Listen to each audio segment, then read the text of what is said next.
Hello, Guardians. Welcome back to Tower Casuals, the Destiny podcast. I'm one of your hosts, Corey Deerigan. Alongside me, as always, is the Jotun Toten, the Vault Dwelling, the Mayor of the Deepstone Crypt, the God Slaying favorite co-host on the Citadel, Mr. Josh Finney. Oh, I better say, how are we gonna wrap this up? Yes. I don't know. There's too many names, Josh. Oh man, I'm about ready to go back to the Citadel. I'm ready to go back for another playthrough of Mass Effect. Yeah. But I'm starting at 2. I'm not going back to number 1. Sorry, number 1's a great game. Never going back to it. That's fair. Caden, I think that's I'm how sorry. most people... I saved the space racist. So. I saved the space racist. She has a powerful arc in the third game. If you save her, I mean, it's better. I'm just kidding. I haven't played Mass Effect 3 in so long. I just totally remember. It's better. If you don't make the right choices as quickly as possible, you definitely have to shoot her. So that's a little awkward. But yeah, it's awkward. No. It's great. It's great. It's fine. It's fine, guys. It's great. Everything is fine. We're all fine here now. We're all fine. How are you? How are you? I made that joke at work today, and only like one person laughed. Nobody understood it. I was like, I hate it. I hate it so much. Every time I crack a Harrison Ford joke, nobody understands it. Yeah. I was like, you got it. I see you. You got it. Josh, by the way, Corey. I'm very excited. Before we get into Destiny talk, Josh, I have something to share with you. Why are we excited? There's like a 30% to 50% chance I may be going to Disneyland this summer. What? For work. For work? Yeah. What? Yeah. Crazy. Like work at Disneyland? Yeah. That's so weird. I know, but it's going to be cool. So, take pictures of Moon Knight for me. Moon Knight is at Disneyland, and I'm so upset that I can't be there to see it. I know. Don't worry, Josh. I'll get it. Thank you. We'll get there. Take pictures of him and Peter Parker for me. I've already made lists. And if we go, I already made lists of rides and things I need to prioritize. Avengers Campus is definitely like number 1 or 2 on the list. That sound you hear is me frantically typing as I send Corey money from PayPal to buy me things. Buy you Disneyland exclusive Marvel and buy me Marvel stuff. Yeah, I'm good on everything else. Moon Knight, Moon Knight mask. It's funny because I was supposed to. I've had to punt my trip to Anaheim like so many times because of COVID and Star Wars Celebration kept getting pushed back. I finally sold my tickets last year. I caved, sold them beginning of last year, didn't know when the show was going to be. It was like, I don't want to sit here and hold on to these for another 18 months. I'd rather just have the money back in my pocket. Man, kind of regretting I didn't keep those tickets now. Seeing the panels that are going to be there. We're going to Kenobi, we're going to Cassian Andor, Mando Season 3, Jedi Fallen Order 2. I'm a little bummed I won't be there for it. Yeah, see, look what you did, Josh. It's the week before my 30th birthday. I could have had a great Memorial Day weekend. Instead, I will be watching it at home on the internet with the rest of you and watching pirated footage. Mm-hmm. Yeah. So, it is what it is. It is what it is. It's okay, Josh. But Corey, you know what else? What else, Josh? There is like a 30% chance you and I are both on vacation at the same place at the same time in November. I know. What if... No, you know what we need to do? Seriously, if we are there at the same time? We have to do Tower Casuals live from Earl of Sandwich. Oh my god. That would just be like that would be the literal dream. Ladies and gentlemen, we've joked about this for quite a while with their general internal panic off air, but oh man. If Corey and I were both in the same place, I would bring my laptop and we would do it. We would do it flat out. Yeah. Not kidding. Not even kidding, Josh. Not even kidding. We're on vacation with another couple. Who cares? You're there with your kids. Who cares? Yeah, who cares? Look. Here's Corey's kids. They're guesting on the episode this week. My wife and kids will be there. My parents are going. Your partner's going to be there. My partner's going. We're going with another couple. Yeah. Just send them somewhere, anywhere, for like, just give us an hour. We each get 2 or 3 sandwiches. We review the sandwiches on Tower Casuals. It We won't talk be a the little same without Destiny. the Hawaiian barbecue. It's true. That is true. But we can get the holiday turkey. Maybe by then there will be enough outcry that the Hawaiian barbecue will be back. Hashtag save the Hawaiian barbecue. Yes. Hashtag save. Everybody tweet at Earl of Sandwich. Hashtag save the Hawaiian barbecue. At one point, the social media manager for those accounts did listen to this show. Yeah. So if and you're they listening, like my tweets. I once need in a while. an audience. They follow us. They follow both us and the show on Twitter. Yeah. We need an audience with the Earl himself to set this right. Yeah, we do. Look, I'm not asking for you guys to like sponsor the show, although if you would, that'd be great. It'd be awesome. Just throwing that idea out there. You can keep that in your back pocket. This conversation is just about saving everyone's favorite sandwich, the Tower Casuals sandwich. It really is the Tower Casuals sandwich. It is. It's what I like to imagine that Cade or that Crow would order when they go. Yeah. It's like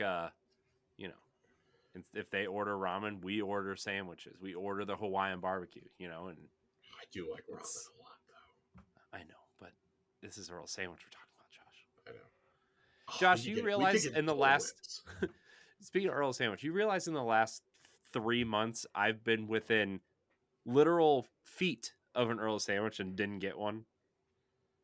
That's unfortunate, because I definitely texted you when we were on vacation. Was like, dude, guess what I'm having for dinner tonight? You're like, I'm going to one next week. There's one right by my hotel. I know. And I was excited. He did not go, ladies and gentlemen. He did not go get a sandwich. I did not. I didn't have time, and by the time I did have time, they were closed because for some reason they closed at 8:30. Josh, listen, they have a great work. It's a great company with good benefits and a great work-life balance. Okay, it's fair, but when I'm working till like 9:30 and I'm hungry, and I walk past and they're closed, Josh, that's just bad luck. Come on.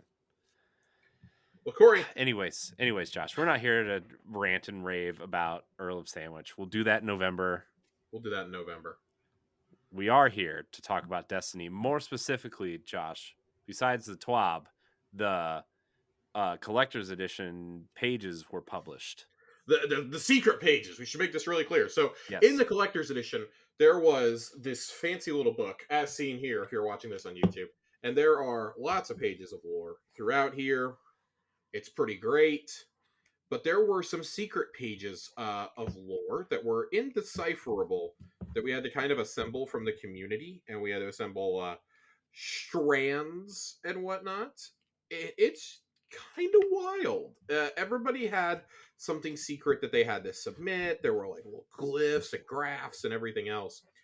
And it took weeks of raid secrets putting this together for this to be a thing. And then finally, Bungie was like, all right, we're going to publish this for everyone who does not go to the cesspool that is known as Reddit.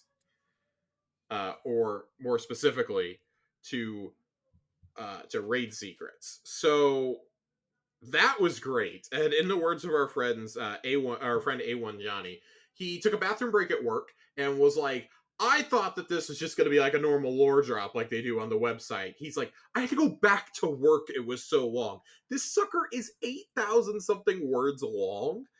That is a quarter of the length of Harry Potter and the Sorcerer's Stone. That's a beefy write-up.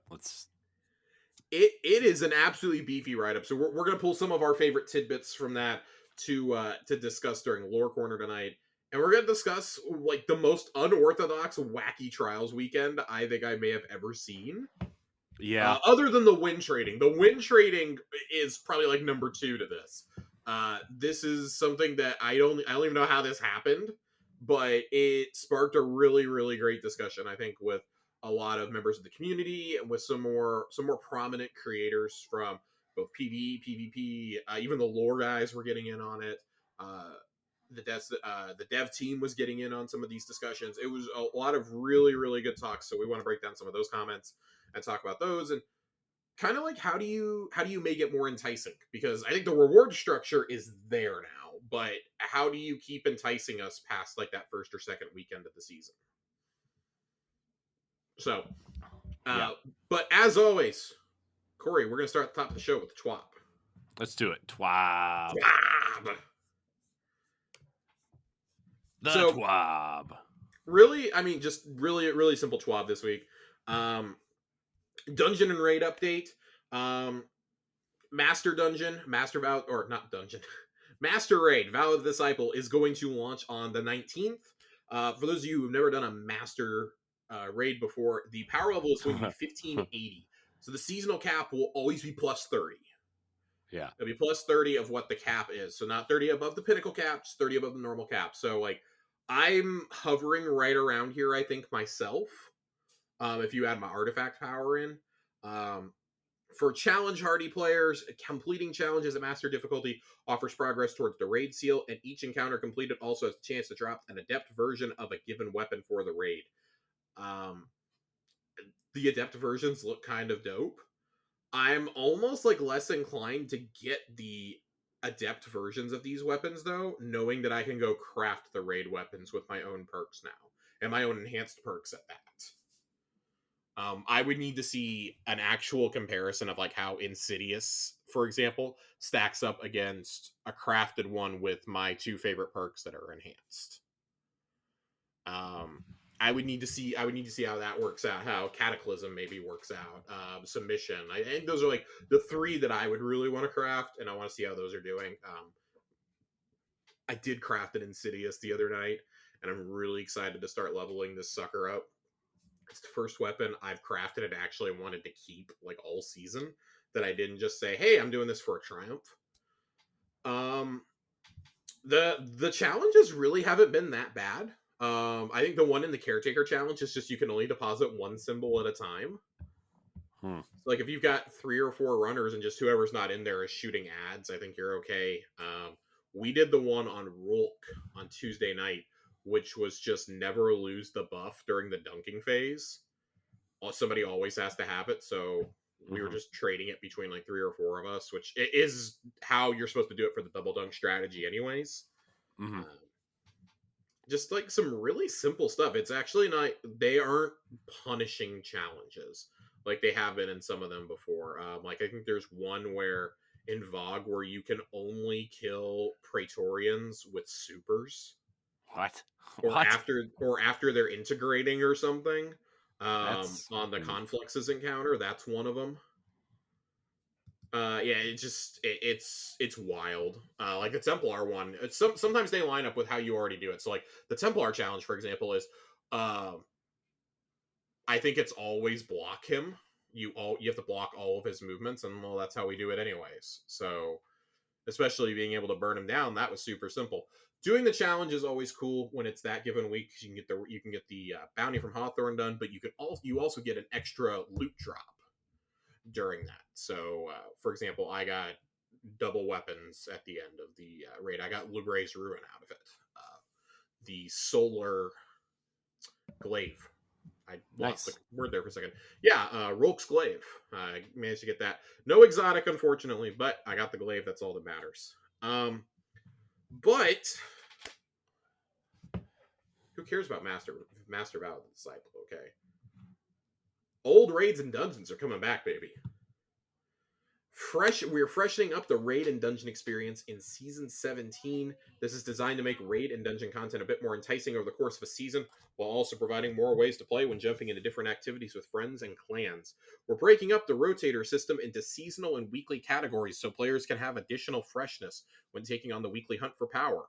The seasonal rotation, for example, will have each season the newly released raid, and the newest dungeon will grant pinnacle rewards for all encounters. As an example, in Season 17, Vow of the Disciple and the upcoming Redacted Dungeon. Outside of these, we'll have a raid rotator and a dungeon rotator, each offering a pinnacle reward once completed. For those wondering about the weekly rotation, this particular inclusion will have a chance to feature all raids and dungeons not listed as the seasonal rotation. Want to visit the Garden of Salvation? No. Want to go toe to toe with Riven because you feel hungry for that wildly impressive and stressful for as all heck for players like me that are prone to panic final encounter? Nope. Get the bread.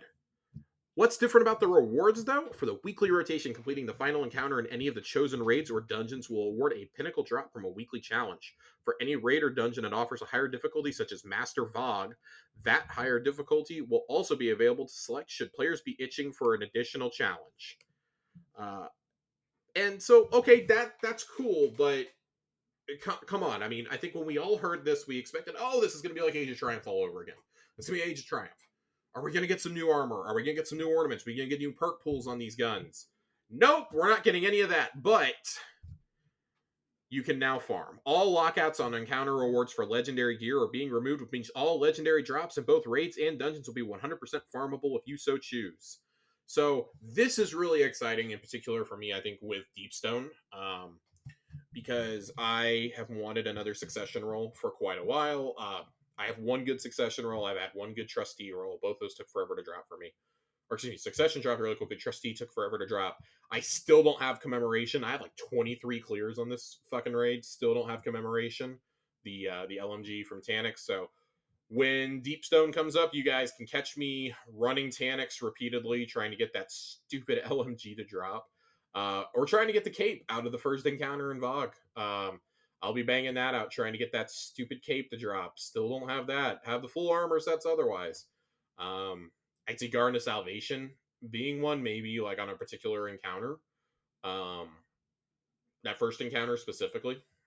Grind that out for whatever gear drops from that chest. I just don't see players wanting to go in and farm like Shattered Throne, Pit of Heresy. I mean, I feel like there's more efficient ways to farm the moon weapons. Like, anybody correct me if I'm wrong, but I think there's more efficient ways to do the moon weapons at this point. But I don't see you going in and farming those. You can already farm Prophecy. Grasp of Avarice, there's 4 unique weapons out of there. There's Matador, there's Hero of Ages, and Ias Luna, and 1,000 Yards there. So there's 4 weapons. Cool. Like if you don't have those, like that's a super quick dungeon to run. You can just go grab those. I think Prophecy is probably the most time consuming. And then on top of that, it's like, okay, it's cool. This will be a way to boost people doing Last Wish, and I think especially Garden of Salvation. Garden of Salvation, whenever that week comes around, that's when you can expect to see a bunch of people trying to get Divinity. Like, oh my god, like people might actually want to do Garden of Salvation, and might be willing to go help do Divinity runs. I think that's cool. If you want to go do Divinity runs, cool. Like, more power to you. There's a couple people in my group that I definitely would like to get that for. But just the weapons from both of those raids aren't super viable in anything, especially with the perk pools they had. Like, the perk pools were already underwhelming, but we've just evolved so much, especially since Last Wish. And I mean, even since Garden of Salvation, we've evolved so much in terms of how we look at perks. I mean, for reference, Garden of Salvation came out before Vorpal Weapon was a perk. We've seen the rise and fall of Vorpal as the do or die perk in that time. That's crazy to me. That's absolutely wild to me. Like, we had Divinity before we had tracking on Legendary Rockets. With the exception of, I think Bad Omens was the one that had it before that, but it's nutty. It's nutty is what I'm getting at. Like, Divinity was the one thing super worth getting, just like 1K is the thing super worth getting out of Riven. Now, you want to tell me that you're really gonna let us farm? Let us farm 1K. It's been long enough. It's been 3 years. We're going on 4 years since that came out. This fall. It'll be 4 years. We're 3.5 years, almost at 4 years from when 1K started dropping. Like, let me farm those weapons like we were able to right before all the raids got vaulted. I'd really like to see a bonanza like that where we could possibly just grind out 1K. Like, it is. Let us grind out 1K. Let's grind for Vex Mythoclast, I don't know. I feel like that would for certain, like, people are still doing Vogue and Deepstone. not as much. Like they definitely fell off for the. It's always, and they're always going to fall off for the newest raid, right? But there Right. are still people who want to do those. Like let me go in and farm those exotics. Let people go in and farm Eyes of Tomorrow. Yeah. When it's the weekly raid, I don't see any reason why we can't remove that lockout. Right. I mean, look at when you remove the lockouts on things like Teraba and on Anarchy, on the Always on Time Sparrow. Like there, when all the barriers were taken down for those, how many the barriers were taken off the catalysts for the raid layers? Like how many people were in there grinding this stuff out, helping people get clears? Like I still don't think I've ever seen the community be as into raiding as they were then, because that was farmable loot. That's what we wanted. And I'm glad that we're getting the farmable loot now. Like I'm more excited to go in and farm spoils, frankly, on the Templar encounter whenever Vogue rolls around, or to do it on the third Deepstone encounter. Like that's another one that's like super fast. Hell, even Tanix isn't that bad. Like, just go in and farm a whole bunch of spoils, and then take said spoil. I know you only get 3 per encounter. Take those spoils right back on over to Vow of the Disciple and buy some red border weapons each week. I'd like to finally get the Always on Time Sparrow. For example, like I think there's plenty of things you can do here. And I think it's a good first step that Bungie's taking here, but I don't think we should be celebrating doing something that I think is the bare minimum, and it's taken us this many years to get this now. So it's cool. You can go complete those collections. I know a lot of people really would like to get the full raid armor for Last Wish or for Garden. I for sure would like to get the armor for Garden. I'm totally down with doing some Garden runs, even if it takes a few seasons to get through it. But I don't see an immediate impact for the community the part of the community that's really been asking for this. It's kind of like, well, there's no benefit to this for us. The weapon, even updating the weapon perk loadouts would, I think, entice a lot of raiders to want to go back in. Instead, we're looking at and going, 2 of these are among the biggest pain in the butt raids ever released in Destiny, and certainly one of the longest in Last Wish. Right. Like, why would I want to torture myself with this for weapons that just aren't that good? Right. So I don't know. Maybe I'm just talking to my ass again. Like I don't see anybody wanting to do those like extensively, except for the exotics. Yeah, I mean, but you make a good point though. I mean, there's still people who have done like 20 or 30 clears of Vault and haven't gotten Vex, right? It took and Destin Legary 50 something clears to get Vex Mythic class. That's what I'm saying. That's what I'm saying. And it shouldn't take that long. Like I understand, like, okay, yeah, the probability of it dropping is low, but like it should be higher, like every time. The probability for the exotics dropping should go up once it's eligible to be in this playlist. Once it's had its 6 months, it should the chances should start going up. I'm sorry.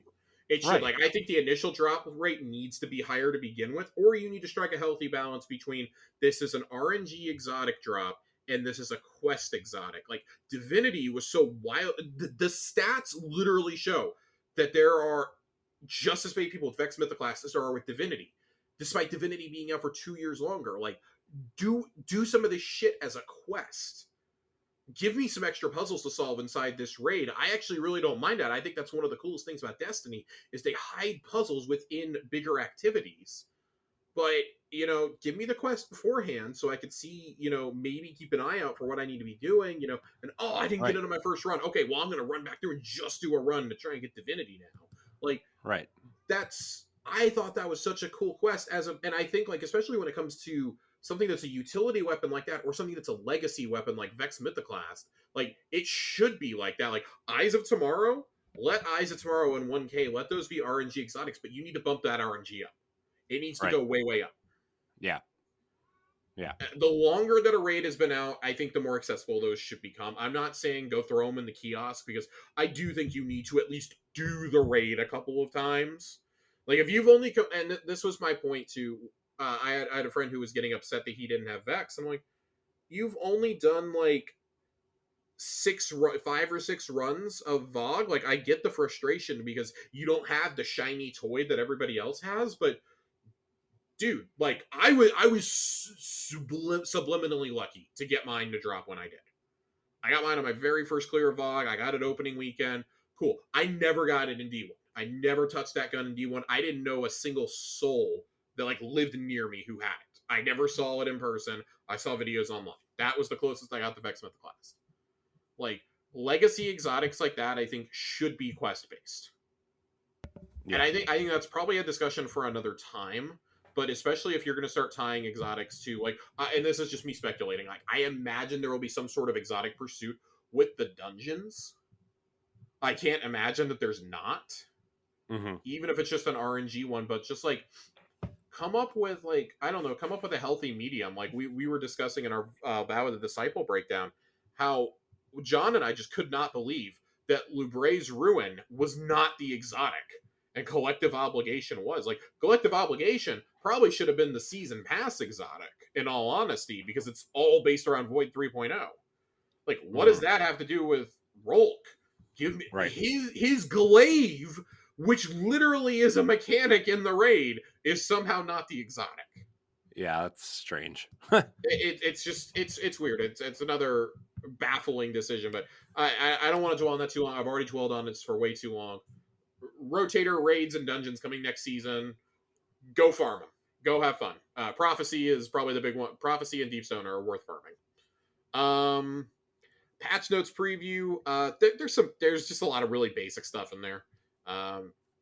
You guys can check that out. There's a whole bunch of little things here and there. They did do. I do want to make note. They did something that's just like kind of a quality of life thing for right now, because in 6 weeks weapon crafting is changing. There is a consumable item that will allow for the viewing of element counts, because you can't see any of that right now. It's acquired through the Relic Conduit. It is not a limited item you can discard and reacquire at any time. This will be rendered obsolete in 6 weeks. So if you're doing a lot of crafting, or you're worried about your material counts, go get this. Most of us do not need to worry about this at all, I would say. Almost none of us need to worry about this. Artifact players with all 25 artifact mods unlocked can still reset the artifact for no additional glimmer. Resets are free once you've unlocked every single thing. Cool. Yeah, there's really not a whole lot. Hotfix going out on Tuesday. Some of the things that are gonna be fixed are the Lucent Executioners in the Throne World. They aren't rotating. That's gonna be fixed. Combo Tracker and Wombo Tracker Ghost mods will track Throne World chests. The newness shine on gear that is always on there and never goes away is finally disappearing. After 2 months of driving up a fucking wall every time I look at my character, it's finally going away. Finally. Nice. My armor has been glowing for 2 months now. I don't know if everybody has this problem or if it's just me, but it's been driving me bonkers. So I'm glad they're finally addressing that. You'll be able to grab Reckless Endangerment out of collections, which you were not able to do for the longest time. And the Devour timer will be fixed for Warlocks. But there's not a lot beyond that. Next week is going to be the big behemoth TWAB. We already know it's going to be. We know as of right now it's going to be weapons based. It's going to be one of those really long ones. I'm going to bring a beverage while we go through it. There's a lot of stuff coming for the next season. I would not be shocked to hear something about maybe a hint as to what subclass we're getting. We'll be about a month out when we meet next. So, yeah, we'll be about exactly a month out. We'll maybe 4 or 5 episodes left until Season of the Risen wraps up. But if you have not already, I encourage this all the time, but really go look at the art of the week. I think that these sketches of all the team mechs are great. Yeah. It's cool. A lot of fun. My favorite though is the final one. The creation of the disciple, and it's the Witness and Rolk in the Jesus and God painting, the Michelangelo painting. It's in that style. This is great. About 100% less nudity. That's great. I really like that. Team Mech did win by a lot closer of a margin than I thought. 52 to 48%. Yeah, that's insane. Like, who voted for Monsters? I want to know those. Okay, listen. I have a feeling people voting Monsters were all hunters, because who does not want that cloak? Yeah, but I mean, like, jeez, still. I want the cloak. I honestly, dude, I want the glowing claw boots and hands. I kind of want Team Monster for hunters, but man, how do you go wrong with a Gundam, with Mewtwo from Pokemon the first movie, and Metabee from Metabots? How do you go wrong with any of those? Right. You don't. Yeah. You don't. Gosh, dude, I still think the Titan set is like one of the best things they've ever done. That's Like last year, the absolutely. dinosaur set was How cool. close to copyright infringement is that? It's It's close. pretty damn close. Yeah. Mm-hmm. I I wonder if really they've hope there's been a laser contacted. sword that you can wield, so it like we're just not even hiding anymore. It's just a straight up Gundam. Yeah. One of the swords you get that during the Festival of the Lost this season is a laser sword. It changes colors depending on what your subclass is. Oh, dude, could you imagine? God, that'd be so cool, though. Oh, man. Ah! I'm very excited. Very excited of this. Same. Yeah, so that's it for the TWAB. Very, short, sweet, and to the point, even though my explanation was not. Let's shift gears for a second. Let's talk trials. Let's talk Trials of Osiris. We haven't talked trials in a really long time, and with good reason. I fell off the trials wagon sometime back around late October, early November. Hadn't really gotten back to it. I have not been having a great time in PvP when I've been trying lately. It feels, even regular PvP just feels like super sweaty these days. Trials is no different. I had some luck with getting 3-4 wins on a card this last weekend. And I think that's because so many people were playing because of a glitch that happened. So for those of you who don't know, or maybe need a refresher, last weekend there was discovered that there was a glitch with the Passage of Confidence, which is a passage that you unlock after you go flawless for the first time in a season. I thought this was a permanent unlock. You have to go flawless each season, which I think is a little silly to be able to get this passage. But when you get this, what Passage of Confidence is you get bonus rewards from the flawless chest. Well, it was discovered that after your 7th win, even if you had a broken passage, after 7 wins, you were still getting Adept Shayura's Wraths to drop. And that sparked complete pandemonium. Everybody was running to get in there thinking, oh my god, Bungie's gonna nerf it as fast as possible. And the community managers are like, no, sleep soundly. We're not gonna fix it until after the weekend. Farm away. We don't want to punish you guys, which is kind of radically different from how these situations have been handled in the past. Right. Where it's been like, nope, cancel trials, shut it all down. Nope, they just let us go crazy with it. So it was one of those cases of, and I understand a lot of the community sentiment that I was seeing on Reddit, on Twitter, and it was, well, the people who go flawless all the time will have no problems getting their ideal roles now. Like, what about the rest of us who don't even have a shot in hell at trying to go flawless, let alone go flawless, then get a hold of this and try and get some drops before we're thrown into the flawless pool on Sunday? I think that was kind of the frustration of a lot of people, myself included. I'll be completely transparent here. I was really frustrated about it, but I wanted to read some of the comments around here. So I want to start with Bife's tweet. Really got me thinking about this. He tweeted this out on April 10th, which was Monday, I want to say. Sunday, Monday. It was one of those. Whatever. It's I don't know. What's the timestamps date are today? all weird. It's the 14th. Okay. Yeah. Okay. Sunday, maybe? Yeah. Yeah. Yes. Sunday. Sorry, he's on the other side of the world, so trying to process that real quick. And he goes, in the most civil manner possible, thoughts on the way Shayura's is dropping this week. Personally, it really makes me question a bunch of stuff to do with what the ideal trials loot system might look like and what's best for the health of the playlist. And there were a lot of constructive and also not at all helpful thoughts. I want to share a few of the ones that I thought were really good. At its shadow replied and says, my thoughts are that the trials loot and PvP loot in general needs to be massively increased to make PvP worth playing from a loot perspective. If Destiny is going to continue being a PvE and a PvP game, PvE cannot continue to have 95% of the loot. And then that kind of got into an exchange, and I'm not gonna read all the replies that he had. But Bob Boberson replied to him and says that this is just some guy on the internet replying to him. If they do that, it Bob needs to be made. Boberson. It needs to be. I'm not kidding. That's his name, Bob I Boberson know. III. So funny though. It needs to be made accessible to everyone in some fashion and not locked behind a skill gate. There's a big difference between getting a high-end PvE loot and competing with the best PvP players. So I want to start here with these two comments and kind of deconstruct it, because I definitely agree.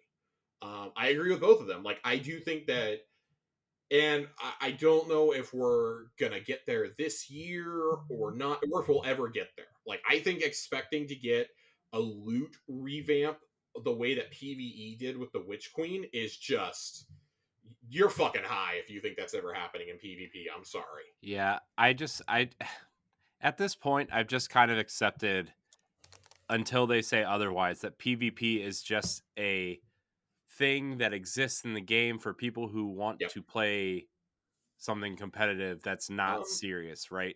That's I would agree with that. I mean, I understand like trials, to an extent. I mean, I don't even think Iron Banner is competitive enough anymore. Like, you know what I mean? I just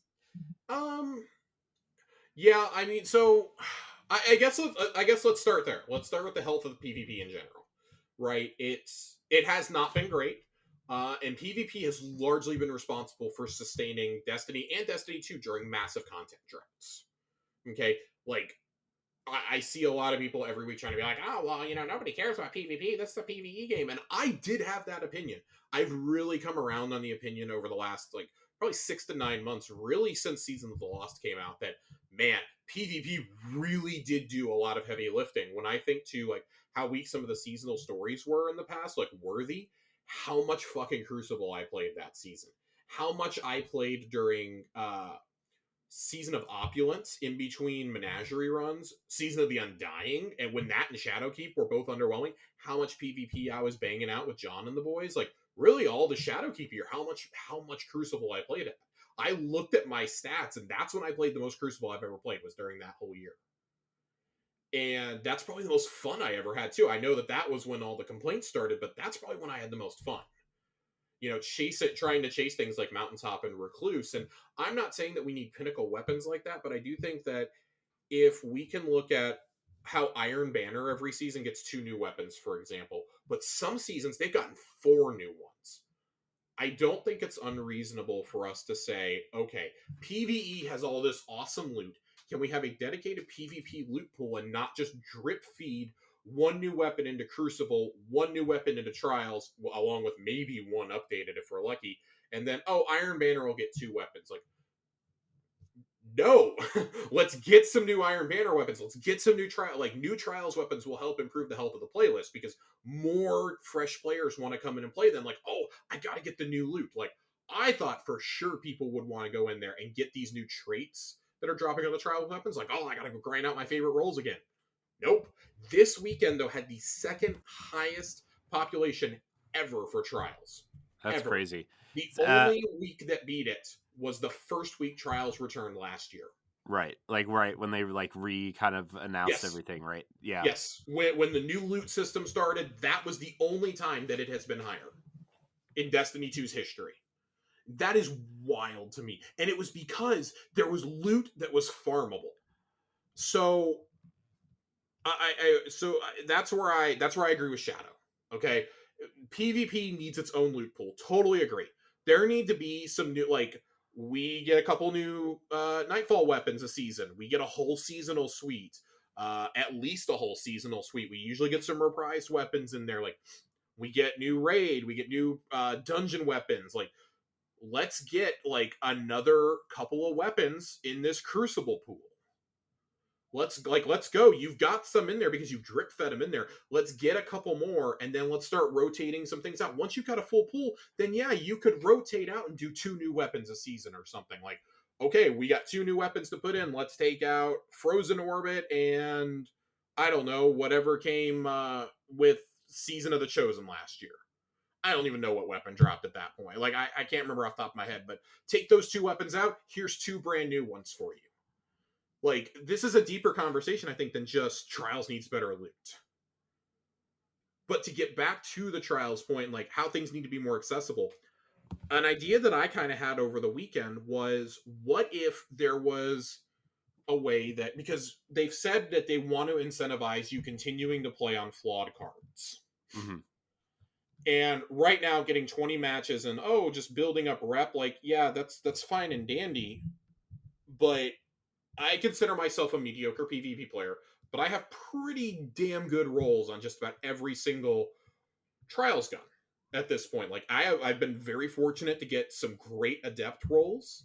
I went to the Lighthouse, I think 3-4 times last season for the first time. It was great. It was fantastic. I would like for there to be a way that, okay, once even if you have a flawed passage, if you just stick it out and you get to that 7th win, you get like a 25% chance at getting an adept weapon drop afterwards. Or you get a token you can go turn in and you can get one adept weapon a week if you stick it out and get your 7 wins. You know, like, it does. I don't know how that works with collections and how it's currently set up, but add more cosmetics, shaders, weapon ornaments. We have a memento in there this season. Some new ships, sparrows, ghosts.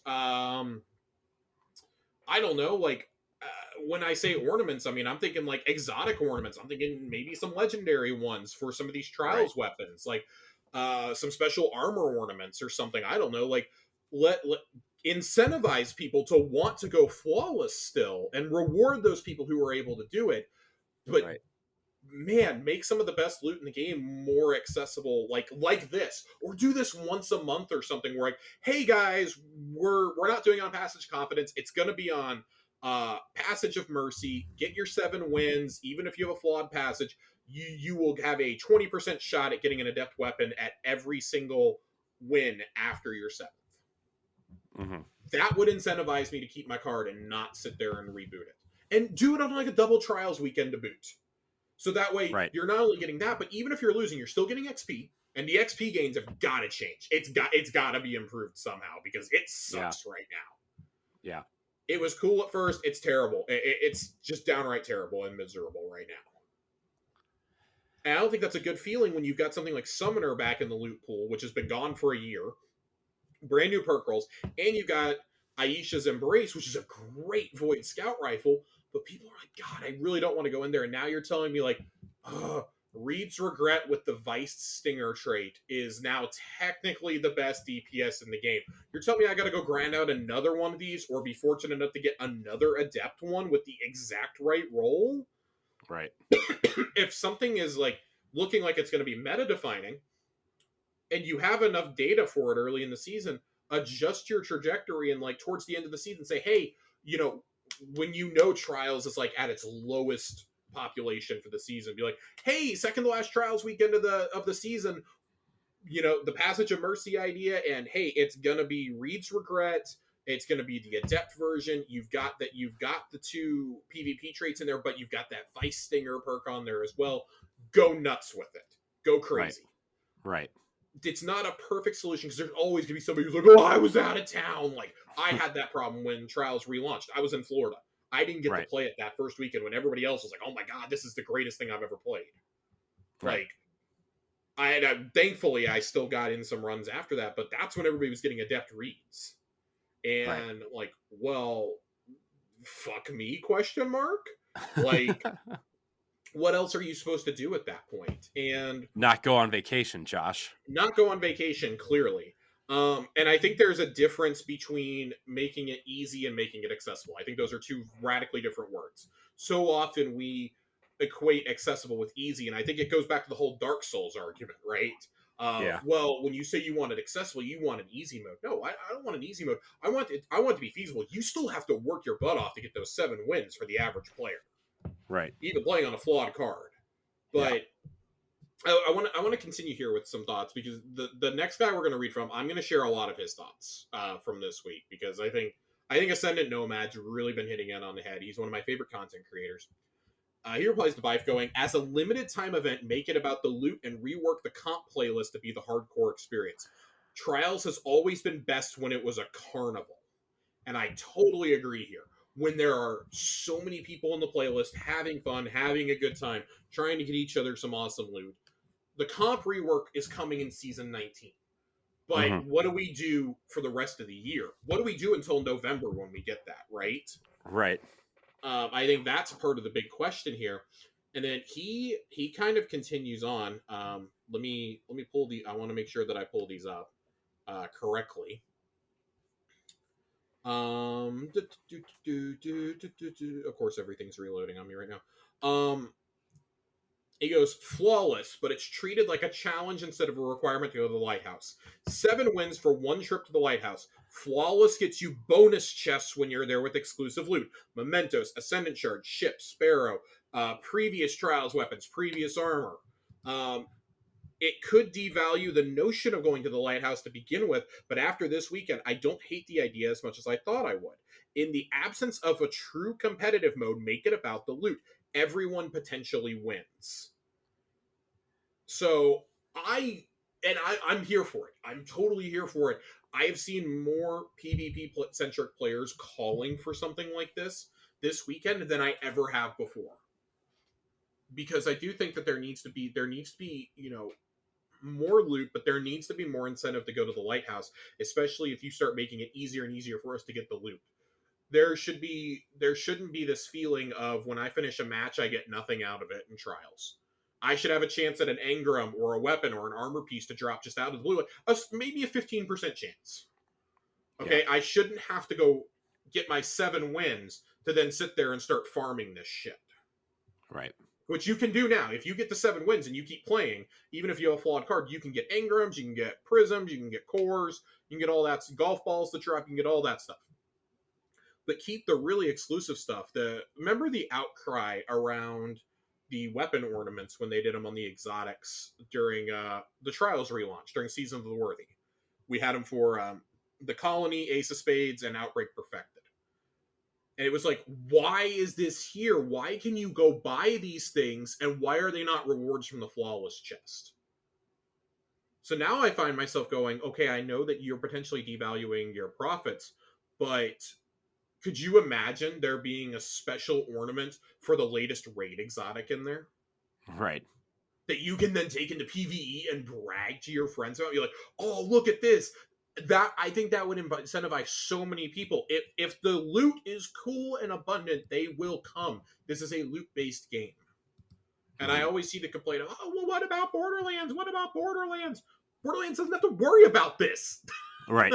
Borderlands is just straight up a PvE co-op game. Yeah, it's not even the same game. It's like the only thing is that it's a first-person shooter and you get loot. It's like it's not even the same type of game. I hate when people compare Destiny to Borderlands. It's really annoying. Like, I get where you're coming from, but like they're not even close to the same type of game. No. I do think that if you do this, so I want to read one more. I want to read one comment to. I want to read one reply to Ascendant.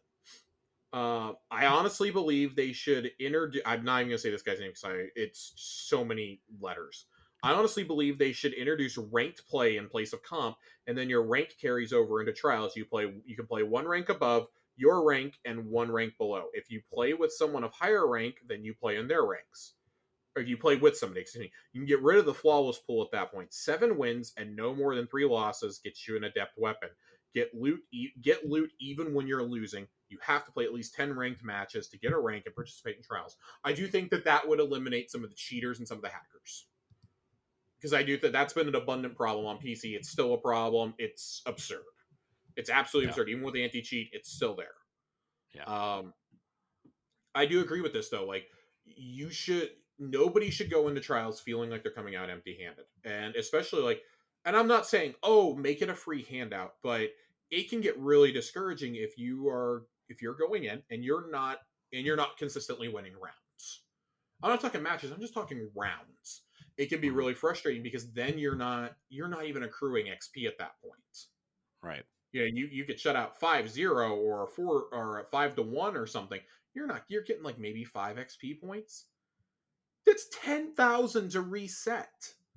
Like, right. I'm not asking for the world here, but I am asking, like, maybe make it a bit more serviceable, because then at least those lesser players, maybe they're getting an Ingram or two to drop for their time spent, or a weapon, or they can get an armor piece, an older armor piece or something. And then, hey, I've got enough XP, I can go bank those and get those couple free Ingrams from Saint. Like, those first 6 to 9 are pretty easy to get XP wise. Right. Like, I can go get those in tournament. I can get some of the rewards off the track. I can maybe get to that first weapon that's there and get that guaranteed roll on Eye of Soul this season, for example. That's what's there. But if you really, really push, you can get the God Roll Messenger at the end. Rapid Hit Desperado for the taking. There's just so many different scenarios here, and at this point, like, Bungie has to be listening. They have to have seen the reaction to this last week and be like, yes, this is what we want. We've been begging for something like this for so long. Right. And I think to see a lot of prominent PvP players like Ascendant come out and say, hey, this was awesome this weekend. True Vanguard was for it. Like, people like that saying, yes, do more of this, please. Like, Vanguard was on vacation, and even he's like, hey, I'm seeing all the reactions. Please do this. Please do this some more. This is awesome. This is awesome. More people have the chance to get this. Fallout Plays was talking about saying, hey, this needs to happen. Like, if you have the ability to go get this card, go get it. It doesn't matter how long it takes you to get those 7 wins. Just suck it up and do it. Right. Because you're going to be the better for it. You can get one of the best weapons in the game. You can get the top tier version of it. And brand new perk pools on it. Like, why would you not want that? Right. So, any more thoughts on Trials? I don't have any more comments to really read here. I think anything else that we see is just going to kind of get talked in a circle. Excuse me. I do have some stats here to read off really quickly here at the end. Sorry. Okay. Most average player matches per player since the first revamp week, which was last September. Average matches played per player was 30.8. That's matches. That's not rounds. That's matches. Right. That's crazy. It's the highest. The highest was 37.4, and that was at the first revamp week. Freelance was more popular than the regular playlist for the first time ever, with 22% more matches, and more than 2 million matches were played for the first time since October. And I mean, you look at the weapons that were here. So final stats: over 2 million matches played, 409, almost 410,000 players. It was up 12% over last week. 102,000 flawless players. That's actually down, believe it or not, 13%. But this is nutty. Like, you cannot look at this and be like, oh, we accidentally did something right. We should definitely do more of this. Corey, right? You were going to say something. I was just going to say, like, I don't really have anything else to say other than what you've already said. I think that they could do better things. I think that there are a lot of people playing, it seems, right? And so I think you need to, I don't want to say you need to reward those players, but like, I think you need to do something to keep them around, and, kind of what we've been talking about the last 10 minutes or so. Like, yeah, that's a way to keep them around, so I don't know. Yeah. I just feel they like will come for loot. People will come for loot. Yeah. Well, Corey, let's head into Lore Corner. Let's do it. Lore Corner. We've got some stuff here. This is a really, really, really long thing because there's a whole bunch of different things going on here. I'm gonna just touch on some tidbits from here. We're not gonna like read a whole bunch. No, we're gonna break it all down at the end. Like, no, we're just gonna kind of talk about it as we go. It opens up with some exchanges between Ikora and Mithrax here. Ooh, Mithrax. Yeah, which I actually think is a little important. It's him kind of trying to figure out why on earth would the traveler abandon us, and then you're so loyal to it, for example. So, dear Ikora, with respectful courtesies and a proper bow, I've read the text you sent, and I understood very little. My thanks multiply. Truly, my knowledge of the light is distinct from your own. For me, light is in the air and in the joints. It is eaten. It is received in radiation and discharged in neuron. It is not separate from the physical world. It is the world. You speak of light as an intervention in a reality from outside, parallel to causality. This is not my sense of light. But as you say, I should not diminish my own kinship with the light, for it is in all places and things. So I do not try to be a false guardian. Instead, I preach to my people that we must be the best Elixni we can be. But always there is the question, why did the great machine leave us? Why it became your traveler and stayed to guard you? This question haunts all Elixni. It makes us think we are fallen. I have accepted the traveler is not mine to judge, but even without judgment, I am curious. Why did the traveler leave us but remain with you? I do not ask for an answer, only your thought. Dear Misrax, with my own proper Irelis, what if the traveler abandoned you out of mercy to give you a chance? I won't pretend to understand what your people experienced during the whirlwind, nor do I ask you to measure your pain against ours. I only mean this. We know no human settlements beyond this system. We are surrounded by darkness, trapped at the center of a cosmic war. The traveler's presence draws the attention of every great power in our galaxy and beyond. It protected us and gave us the light, but in doing so, it doomed us to war against its enemies. There is a very good chance humanity will go extinct here. But there are Elixni who survived the whirlwind. There are Elixni alive around other stars, alone and small in a dangerous universe, but free of any obligation to the traveler. I believe that the traveler despises coercion. I believe it would not force the responsibility of defending it upon one of its chosen species unless it had no other choice. Why then does it choose species to uplift in the first place? Why doom Elixni or humans to be a confrontation with the darkness? Perhaps it will not let the darkness coerce it into abandoning its purpose. Perhaps it doesn't value longevity the way we do. Maybe it values a short, bright existence more than a long, ordinary one. I have no idea. When the traveler left Reese, it gave your people a choice. Some chose to follow the traveler, some chose to go make new lives. And you chose to stand with us against the night. So I want to just talk about these really quick. It's pretty cut and dry here. But focusing on what Ikora says here, there is a good chance humanity will go extinct here. And she talks about not knowing about human settlements beyond the system, but notes that there are, and we've seen Elixni gather around other stars. What if this is kind of, we know they like to set up things in the collector's editions and in the lore for what's coming in the future. What if this is part of what we're dealing with in Lightfall? That the traveler either gets captured and we have to free it a la Gaul, or it straight up runs. Yeah. You know, in an effort to save us, but ultimately it ends up dooming us.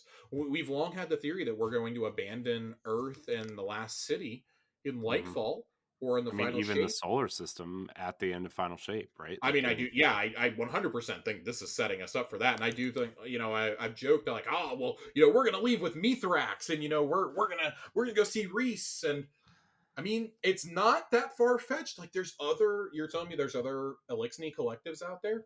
What if we encounter them? Like, that's still a way, I think, to keep them as enemy characters then. Oh, you're fighting marauders and raiders. We know that's what the entire civilization boiled down to after the traveler abandoned them. Right. They became more like Aramis than they did Mithrax. And even Mithrax was that for a while, right? Yeah. So I think that there's definitely there's some hints here for sure. Right. I mean, the questions Mithrax is asking are legitimate questions, right? And like, it's just how the Elixni have responded to that question, right? Is like most of them followed this one path, and Mithrax chose to follow a different path, but they're still seeking answers, right? It's when they're trying to like murder us in the Cosmodrome, like that's totally a valid, like it's totally a valid action for them, right? Because they felt abandoned. You think about the legend of the saint. Yeah. How they see us ultimately. Yeah. If we're continuing to discuss, things that are coming in the future, there's a message here that's about the Drifter. If the light forgets while the darkness remembers, then why does a ghost's power of determination let it access latent memories imprinted in the dead? That's paradoxical. That should be property of darkness. How can such fundamentally opposed forces do the same thing? Am I as shallow as those guardians arguing over power levels, trying to force a simple binary upon a complex spectrum? The Drifter talks about spectrums of light, powers his ghost can access because of its modifications. Forcing the metaphor, I thought, light is not light. It doesn't have frequencies or spectra. But if we're all constrained by our internalized ontology, by our tact understandings of how the world works, maybe the circumstances of extreme survival compelled the Drifter to explore a new ontology. Maybe his ghost achieved a new way to think about the light. Mm-hmm. And I think that this is interesting for a few reasons. So, ontology is defined as the branch of metaphysics dealing with the nature of being, or as a set of concepts and categories in a subject area or domain that shows properties and the relation between them. So we're getting, we're getting really deep here, right? But Mm-hmm. if this is all about trying to figure out, new ways to survive, and the Drifter did it before any of us, and it says, now they describe his ghost in the next line. A sacred void would not be ashamed to think she knew less about the light than a greasy near cannibal with a mutilated ghost. Um, are we going to modify Ghost at some point? Are we getting Ghost modifications beyond just resource detectors and extra XP boosters? Right. Is that something that can possibly happen? And I think there is evidence later on in all these transcripts. Yeah, are the ghosts gonna be similar to like weapons and armor eventually? I would think so. I'd actually be kind of surprised if it didn't. Mm-hmm. There's another section in here, and I mean, again, like if we read all these, we'd be here all night. There's a few paragraphs here, and counterintelligence update review, and it's really dealing a lot with Aramis, Varix, and Mithrax. This person kind of floats assassinating Mithrax. VIP 3987 Mithrax, the self-styled Kell of Light. This agent urged skepticism regarding reports of 3987's cooperation with Guardians. Those reports have been confirmed. The outcome was that he was welcomed into the city with a colony of fallen, leading to civil unrest. This ugly episode reinforces the volatility of human-fallen relations. To quote the past report, one or two sympathetic outliers cannot be relied upon to erase the wrongs of past centuries, nor should their good faith efforts to correct the sins of their forebears be taken as sufficient symbolic reparation. Note that the reliable intelligence places VIP 0013, the warlord guilty of the sack of London's survivor populations, within this fallen colony. This agent strongly urges extradition of 0013 for trial. The magnitude of 0013's crimes cannot be lessened by time or personal transformation. I don't think that we know who 0013 is. I'm actually like fairly certain we don't know who it is. Mm-hmm. I'm checking real. I had a cheat sheet for these at one point. I do not think that we know who 0013 is. My guess would be possibly Spider. That would be about the only one I could think of, unless it's just somebody we don't know about yet, which is entirely possible. But that's something that happens there. They talk about Aramis and like how they think that Varix is going to turn on us as soon as it's advantageous again. He may have helped us seal Aramis, but he is going to turn on us 100% as quickly as possible. Oh, Varix. They literally describe him as a turncoat here. There's just a lot of stuff here. I'm scrolling through. I'm trying to find exactly what I was looking for, because there's some really great stuff in here about the Truth to Power lore book from the Dreaming City. Later on, a lot of this is talking about like games. Ikora and Zavala are playing a game of Go during part of this, and everything's kind of being likened to a game at one point or another.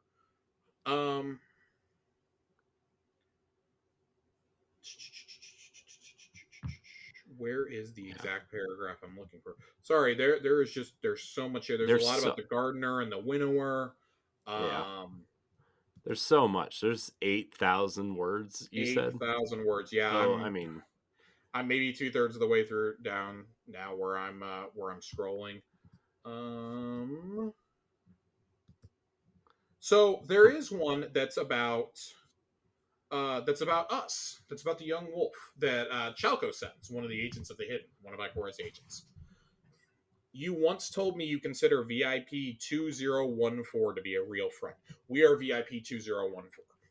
Someone you trust implicitly, but 2014 was forced to use stasis during the events on Europa.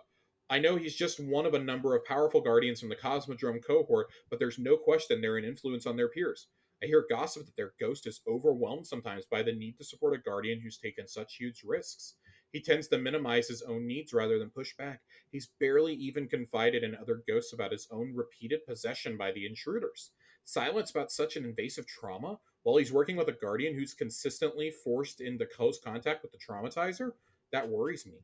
How does that feel? Having a trusted friend set the precedent for guardians using the darkness to save the day?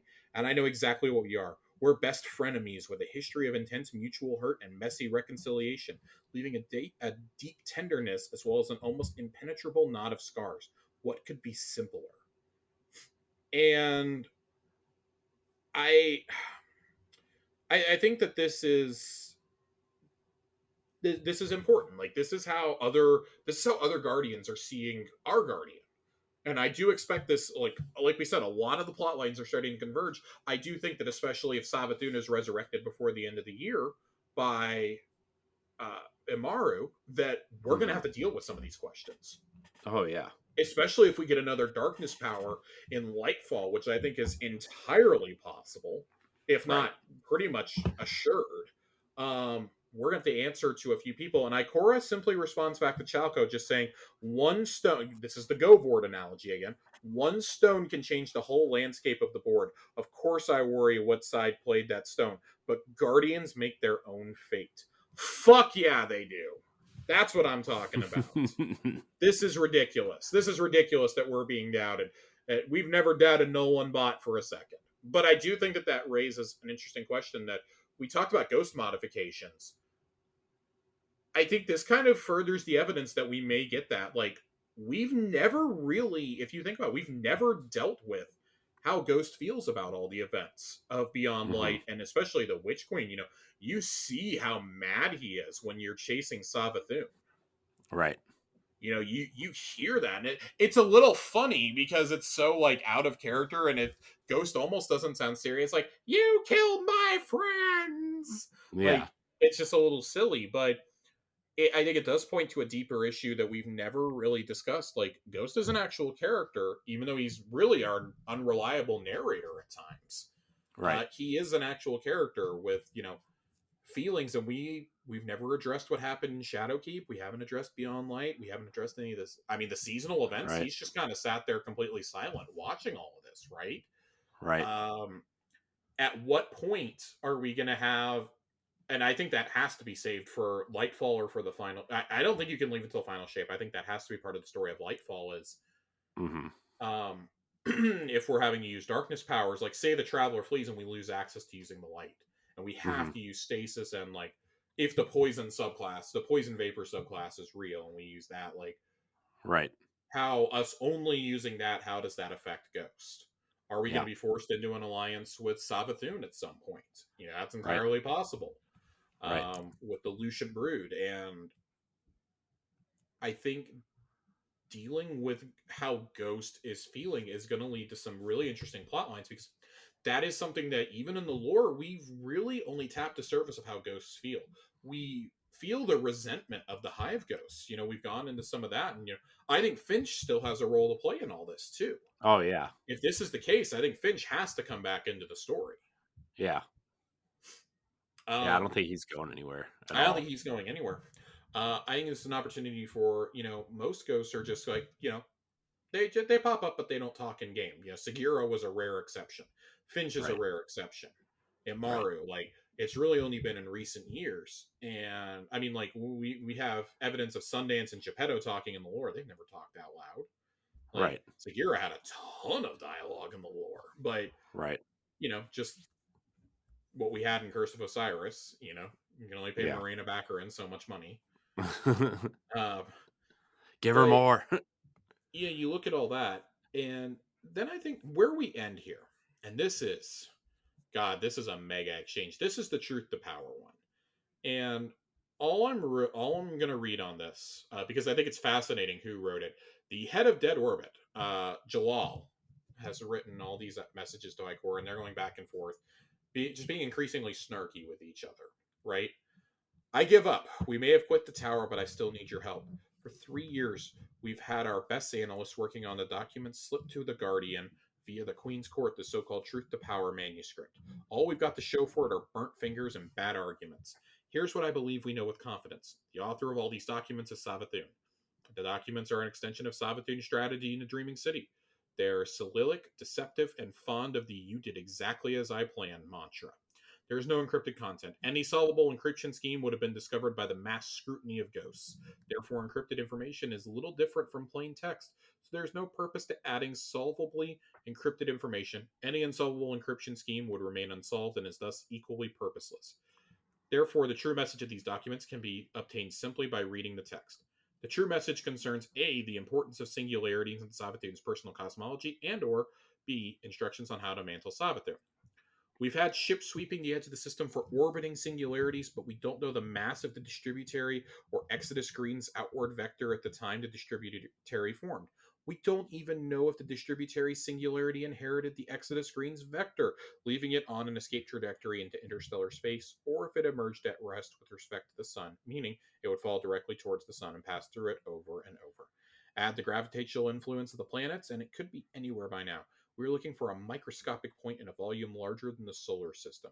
We thought about using fleets of sensor mites to search for a gravitational influence, but then we realized the Nine are in competition with us to find the singularity. They would certainly use their phantom mass to interfere.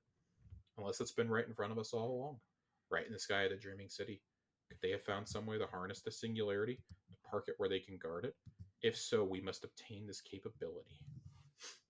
And then I like what Ikora says back. The Truth to Power documents are Dulan Karu's plea for her mother's love. She wrote a biography of her mother, an attempt at understanding in the hopes that Savathun would also understand her. Imagine how lonely it would be to live in the High Coven where everything, all communication is deception. Imagine if your mother had never once told you the truth about anything. And there's so much here. I really encourage everybody to read this, but the things I think that we can take away right away are I like that the distributary is talked about a lot here. It is clear that the distributary is going to be something that we deal with, whether it's in this story or if that's something that we do in the first expansion after. Maybe that's the beginning of the next saga is the distributary. Maybe Mara returns there with the Awoken of the Reef, and they're like, "Hey, our job is done. If the Awoken want to stay here, they can, but we're going to go back. We're going to go back where we came from." And it's entirely possible that something like that happens, but I think that it's interesting that we have this discussion happening now about Truth to Power. You know, a lot of this is just stuff that we've known forever. Mm-hmm. We've known a lot of this. We knew it was all deception from the very beginning. And I also like that farther down, they have made the player who got to level 999 and went into the Shattered Throne and beat it solo, without dying, trying to prove a point. They actually made that a plot point in here. She may have already accomplished what she wanted. Some damn fool guardian carried out her instructions on a dare. I don't know why she wanted a powerful guardian to destroy Dulan Karu in the ruins of Mara's throne, but she wanted it to happen, and I'm guessing the effects weren't felt here. I think she got a glimpse into a world above our own, maybe even a kind of influence. Of course Savathun is still with us. She walked among us as Osiris. She tricked us into removing her worm. She hasn't vanished into some higher reality. I don't think she built a wormhole into another universe and walked through it, although her intrigues with the Nine have focused on creating singularities from dark matter. She keeps a lot of irons in the fire, our witch queen. I think rather she sent instructions on how to mantle her. I think the whole Truth to Power manuscript is an ova, a manual on how to behave like her, how to describe her through action and thought so completely that you become her and thus give birth to her. It's done in the Books of Sorrow to recall her from true death. It might be done again. Something else that happens here at the very end of this. Savathun, part of what Ikora and Jalal are speculating on throughout all these exchanges is that maybe, and they're kind of metagaming here, right? Like, well, maybe they're kind of breaking the fourth wall. Like, well, maybe, this is all just a simulation, and Jalal ends with this. The light is non-computable. It cannot be simulated in conventional physics. That proves that any universe with the light cannot be a simulation. Our universe can contain simulations, but it cannot be one. Maybe this other world Savathun touched is subordinate to ours after all. Maybe they are the ones who exist in our minds, a dream of a purely material world, adrift in the true cosmos of light and dark. Poor frail dreams, the things she would do to them. And this is just kind of like a meta commentary on the whole thing, and because Savathun's broken the fourth wall, taking over Twitter accounts and going into the TWAB and things like that. Like, they've had a good bit of fun with that, and I really hope it never goes beyond like, oh, we just had some fun there. That was just some brand marketing, because I think that you're kind of playing a dangerous game when you're saying that fictional characters are breaking the fourth wall from a video game into this. Like, it's not like Deadpool looking straight at the camera and talking. Like, this is actually like a gigantic like space opera at this point, right? Yeah, and this huge like Herculean, I don't know, like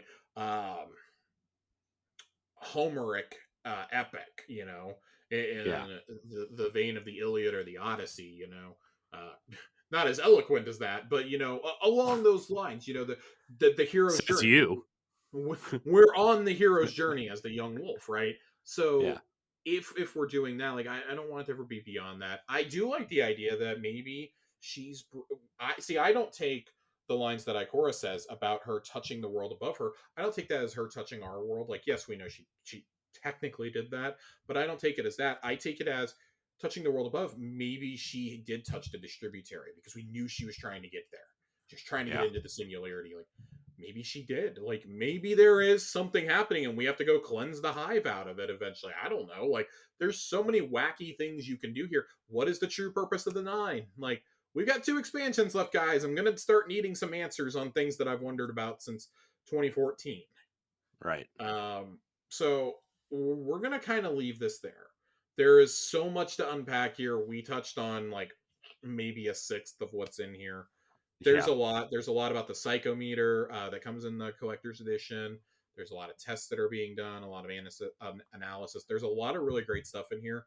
And there's still some stuff from the collector's edition book that I want to dive into while we've still got some time left in this season. Specifically some Fenchurch lore that we get. I think there's some really great stuff.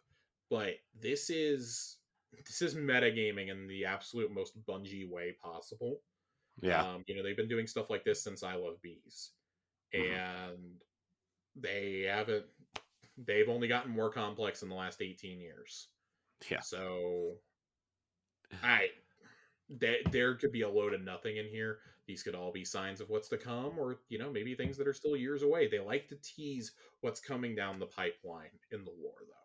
And I think hiding hints in things that the community had to come together to put together, like, they wouldn't have made it that painstakingly annoying if there wasn't a reason behind it, if there weren't things to be discovered in here. Right.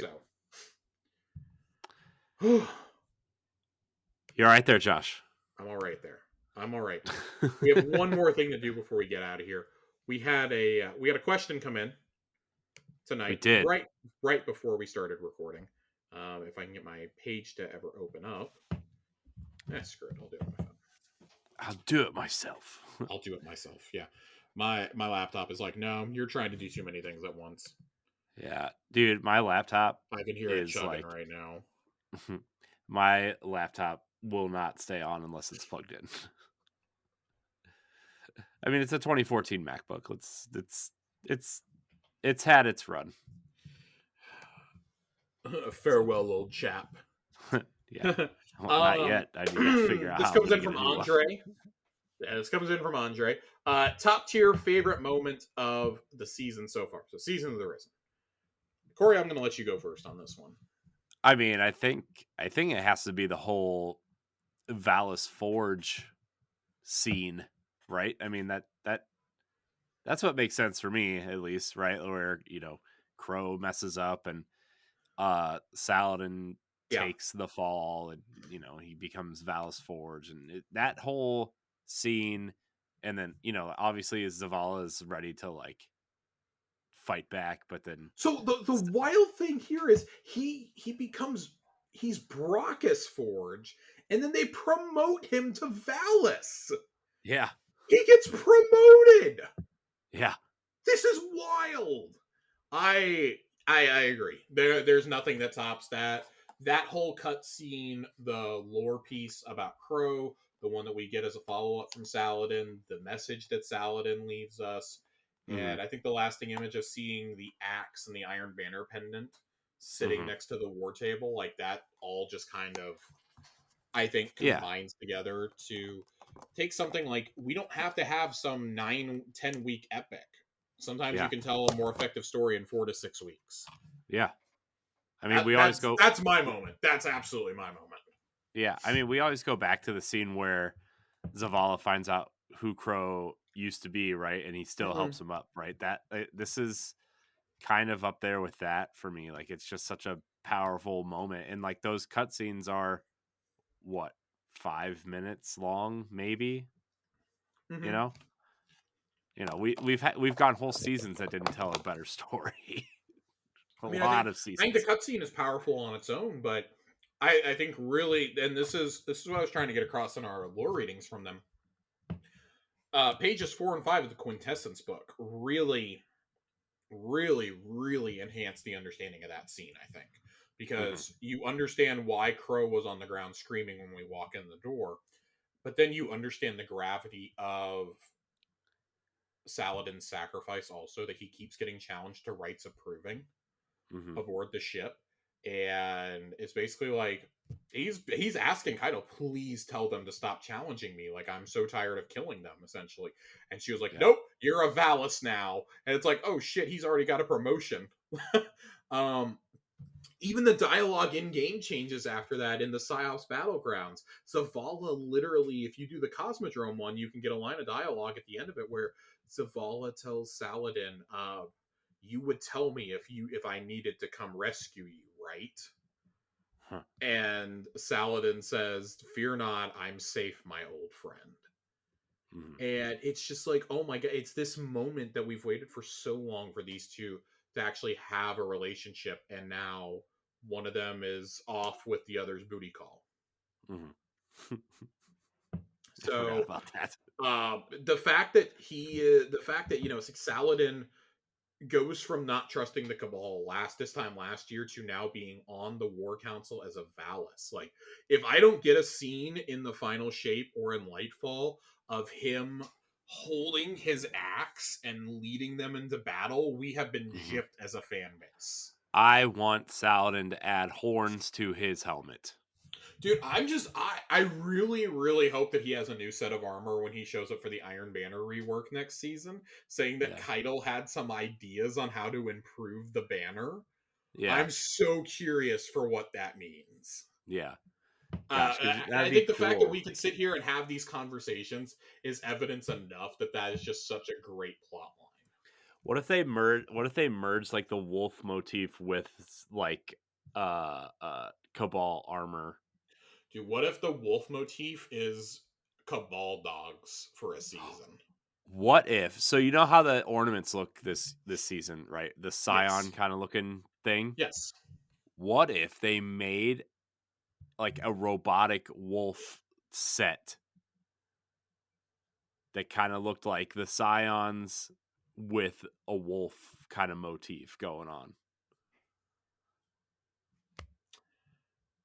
I'd be okay with that. Yeah. Dude, give me, instead of the Iron Banner wolf logo, give me that, but with the Cabal War Beasts for a season. Yeah. That's what I want. Oh my god. Okay, so you remember the wolf cloak from Destiny 1? I do. Give me that, but a Cabal dog. Oh my gosh, that'd be awesome. Would that be cool. Considered cruel by Keitel, or would she be willing to donate a few million for the cause? I think she'd be all right with it. This is how you're going to finally get your furry monster boots, Corey. It's going to be Iron Banner armor instead. We've gotten so much Cabal stuff. Like we got the Scion Sniper back in Season of the Dawn as a legendary. We have Grand Overture now. We've gotten Heir Apparent. We have the Scion armor. Yeah. Which, can we just note how much better the Scion armor is than like the dildo looking armor that we got last year? Oh my gosh. Remember like the Titan helmet had like the 3 balls on top? Oh, so ugly, dude. It's so bad. It's so terrible. It's something that's only familiar if you go into the bowels of the internet or into a Spencer's circa 2006. I would argue that you could probably go into a Spencer's now. It still exists. Are they still in business? The store hasn't changed since 2006. Please email us, towercasuals@gmail.com if there's still Spencer's open at your local mall. I'm curious. If you have a local mall still. With that, we're going to go ahead and end the episode tonight. Yeah, get me out of here. I want to thank everybody for watching and or listening to this episode of Tower Casuals. You can follow us on Twitter at Tower Casuals. If you have a question, tweet at us or email us at towercasuals@gmail.com. You can also subscribe to our YouTube channel if you would like to watch the video versions of the episode. Video versions go up on Saturdays, and of course the audio goes up on Fridays. Josh, where can we find you? Twitter at Josh_Finn, 2 N's. Yeah, I don't really have anything witty to say this week. Just, man, go watch Severance. It's really fucking good. Go watch Severance is great. That's what I hear. It's really intense, but it's good. You can find me at I am CoreyHD on Twitter and Instagram. You can find, I don't know. I'm not really doing anything right now either. So, except hosting other shows, but you can find that there. Anyways, I want to thank everybody for watching and or listening to Tower Casuals. If you listen on iTunes or Spotify, leave us that 5 stars. And we will see you next week. Goodbye, Guardians. Bye-bye.